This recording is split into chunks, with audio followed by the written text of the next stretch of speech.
a $500,000 fine. What's not clear is whether there are more charges coming from other parts of the government. These are not criminal charges, and it does sound as if criminal charges could still be brought. We really have no idea. She is still remaining as the chief executive of the company, but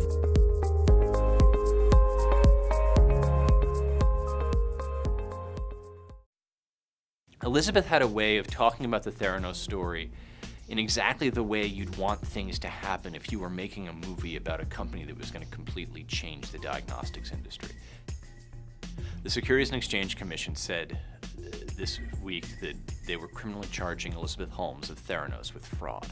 Holmes is famous for saying that she developed a technology that would, instead of you needing a needle to take blood for blood tests, she could do it all with just a finger stick and a few drops of blood. According to the SEC, that it didn't exist. And as a result, she raised a huge amount of money, $700 million, and was herself valued at $4 billion based on her shares in the company. We knew that the company's statements about how much money it was making were probably not true, but the SEC says that when Theranos was claiming that it had $100 million in sales, it actually only had 100,000. Holmes is giving back 18 million shares of Theranos. Theranos is a shadow of itself. What's not clear is interviewing Elizabeth Holmes was a little like boxing with Muhammad Ali. She was able to dodge better than almost anyone I've ever talked to. The lab industry did a really good job of trying to seed doubt about us because we're trying to do something different, and that's what happens when you try to change things.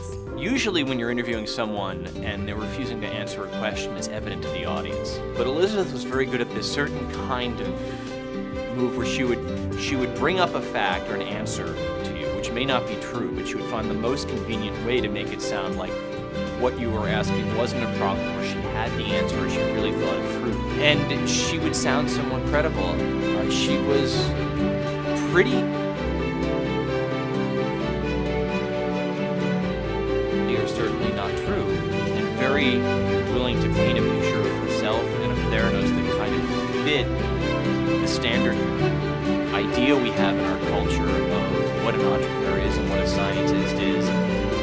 There was a sense that she was taking advantage of this huge opportunity for disruption, but instead of taking advantage by developing